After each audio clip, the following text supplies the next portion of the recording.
Welcome to today's video where we explore the profound wisdom found in the Bible about the fear of God.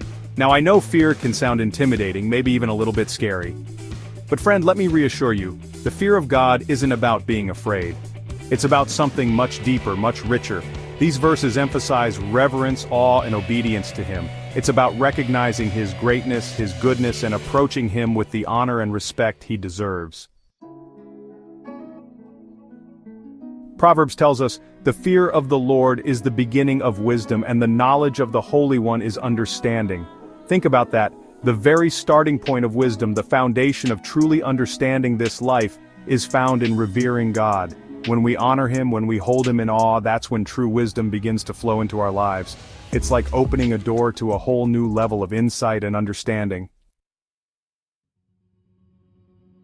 You see, friend, when we fear the Lord, we're acknowledging that He knows more than we do. We're saying, "God, I trust your ways, even when I don't understand."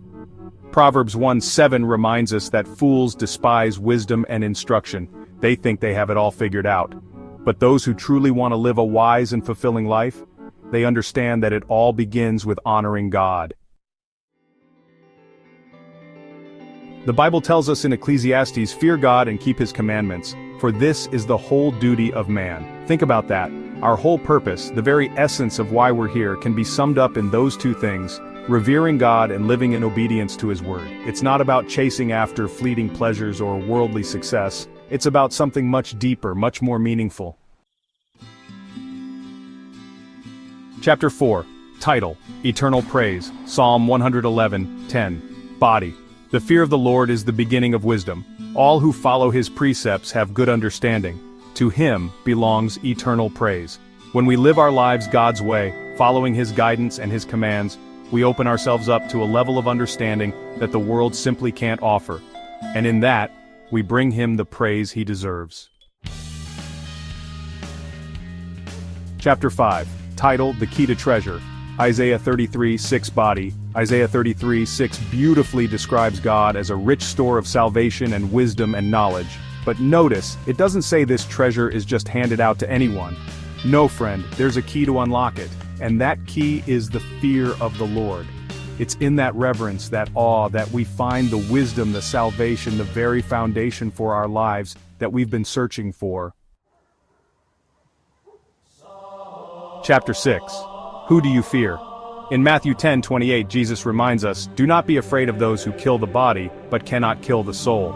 Rather, be afraid of the one who can destroy both soul and body in hell." Now He's not saying we should live in terror of God. It's about understanding the weight of our choices, recognizing that ultimately, we are accountable to Him.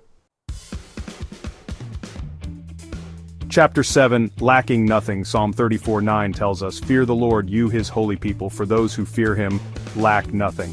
When we live our lives in reverence of God, when we put Him first, He takes care of our needs. It doesn't mean we won't face challenges, but it does mean that we'll face them with His strength and provision by our side. Chapter 8, Shun Evil. Job 28:28 ties these ideas together beautifully. "And He said to the human race, the fear of the Lord, that is wisdom, and to shun evil is understanding."